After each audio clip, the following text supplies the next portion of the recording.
Today we will discuss signals and systems.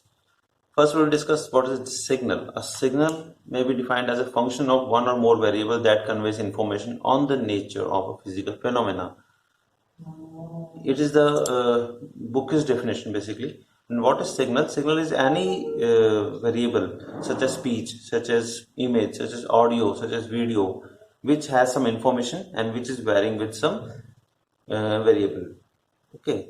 For example, speech signal, unidimensional. It is a unidimensional signal because where amplitude varies with time. It is only in single dimension that I am talking and you are listening with respect to time. Second is you can say that it is image signal. Image signal is two-dimensional signal which is varying with horizontal as well as in vertical coordinate. So it represents in two dimensions. That is why it is two-dimensional signal. Or we can have further three-dimensional and multi-dimensional signals also. Similarly, systems. What is system? An entity that manipulates one or more signals to accomplish a function, thereby yielding new signals.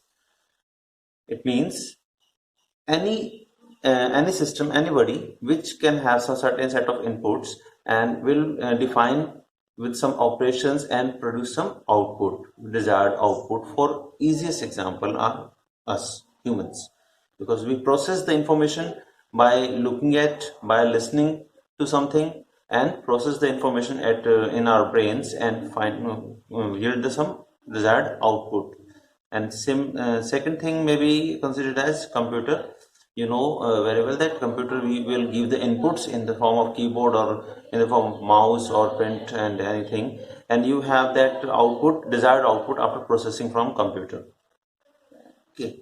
Generally, in general definition, we have a system having several inputs and several outputs, but we will study simple systems here. So we have that single input or double input maximum, and we have single output signal. For example, a square system which square every input given to it. Okay, for suppose we have given 1, 2, 3, 4 inputs to a square system, and will it represent definitely the square of the input signals 1, 4, 9, 16 and so on. Okay. Further, it is a basic definition of system. If we define a system with certain specialization, then it becomes a specialized area, that is communication system, systems in communication, control system, electromechanical system, auditory system, and so on. So they are specialization on the basis of studying of that particular systems. Now, what is classification of signals? Classification of signal may be defined as the signal are various type of in nature signal and human made signal. There are lot of type of signals. So to study signals in better way, we have to classify the signals so that we can easily distinguish between the signals. First basic classification is continuous time and discrete time signals, because by nature every signal is continuous in nature. That is with respect to varying the time. You can see that sunset or sunrise, both the phenomena are due to the nature, and it is due to the continuous time varying behavior and everything. If I'm saying something and it is in speech signal and it is a continuous beep sound, suppose, then it is in continuous nature. Whether it is any, so in general, any speech signal is a continuous in nature. But humans study discrete time because of incapability of humans to surpass the nature, because we have the limitations to study the nature. We cannot go up to the nature. Practically, humans succeed up to microsecond or nanosecond or picosecond in different applications.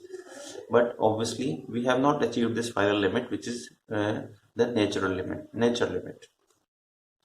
So all natural signals are continuous in nature. However, humans study them by sampling at different time instants, making them discrete time signals. So practically any natural signal is continuous with respect to time t. We show the time t here by this small value t, and x is the function of time t, and we have to study this signal in our capability. So we have to sample it. We will sample it in different time instants, and it should be uniform obviously. Then after sampling this, suppose this signal sampled in 10 time instants and you have that signal, and it is known as discrete time. And discrete time signal is shown by using the sample time instant n. It becomes xn, and it is ts. Ts is what? Sampled interval. It is in both axes as per the requirement. It is in plus axis or in minus axis, similar to that of t. It is in plus axis or in minus axis. We have to sample all the times to discrete time. Second classification is even and odd signals. So every continuous or discrete time signal may be defined as an even signal or odd signal, or neither even nor odd signal. Condition for even signal is xt and x minus t equal to same for all values of t, that is in positive domain and in negative domain. Positive time axis and negative time axis, both the signals are same. Or you can assume that here is a mirror and it is a mirror image, just a mirror image. Mirror image of this signal is this one.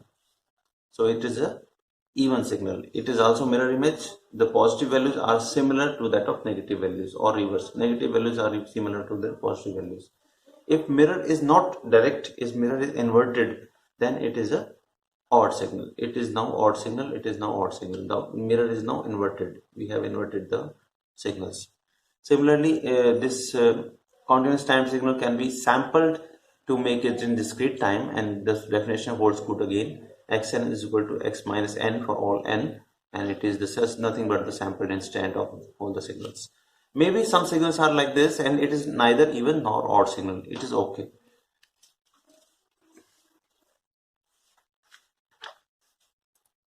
Now decomposing a signal, that is in even and odd signal. Every signal can be decomposed in even and odd signal. Xt, suppose we have xt is equal to some even part plus some odd part, x even t plus x odd t. Maybe it may be 0, maybe it may be 0, maybe both are having some value. It may be possible for different signals. So even signal is nothing but the signal plus its folded value divided by 2, whereas odd signal is nothing but the signal and minus its folded value divided by 2. Why it is folded? Folded is nothing but the inverting the image across the axis, that this signal is inverting into this part. Okay. Positive signal is inverted into negative axis. So odd signal can be assumed as that of addition of original signal plus minus of folded signal divided by 2. So for example, we have a signal, suppose a gate signal xt a, where time varies from 0 to b and otherwise it is 0. Value of amplitude is a for 0 to b time, otherwise it is 0. Or in general we can take a or b are some constants. So suppose a is 1, b is 1, then it will become like this. But we are studying with the help of a or b, so that we can put any value of a and b, and we can have that any width, any height of that gate signal. If a is 5, height is larger, b is 7, width will be larger. Okay. So in general we are taking the values a and b. Now first step to decompose the signal is identify the folded value, that is xt. Fold the value of xt, that is just put the value in negative axis. It is the folded value, x minus t value. Okay, x minus t value. Now second step, we have to find the even part. For even part, just add the xt and x minus t, adding both the values and divide by 2. Adding both the values and divide by 2 means a amplitude is divided by 2. Now this signal is x even. Okay, adding both the values and divide by 2, x even. Similarly, finding the odd part can be the addition of original signal plus negative of folded signal. Addition of original signal plus this is the negative of folded. This is folded signal and it's negative. Okay, adding both the signals and divide by 2 or multiply by 1 by 2. Okay. After multiplying by 1 by 2, amplitude will become a by 2 and minus a by 2. Okay, so this is the odd signal. So any signal in theory can be decomposed by two parts, even part and odd part. Maybe even part is 0, maybe odd part is 0, maybe both are non-zero. It may be possible for different signals. A complex valued signal A plus JB. It is a theorem. A complex value signal A plus any complex value signal A plus JB, J is imaginary part, JB is said to be having a conjugate symmetry if it satisfied x minus t is equal to x star t, and it is only possible when real part is even and imaginary part is odd. It is a statement of theorem. Let's prove it. Let xt is equal to at plus jbt. T shows that it varies with continuous time. If it is n, then it varies with discrete time. Then first find the folded value, that is x minus t. T is replaced by minus t everywhere. T is replaced by minus t everywhere. Now it is a folded value, folded signal. If this signal is like this, and it is folded in the opposite axis. Now finding the conjugate of this xt. Conjugate is nothing but the replace every j to the minus j. It is the conjugate property. Conjugation. X star t is equal to at minus j bt. This j is replaced by minus j.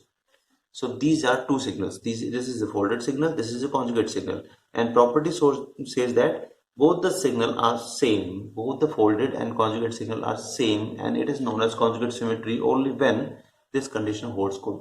Let us check.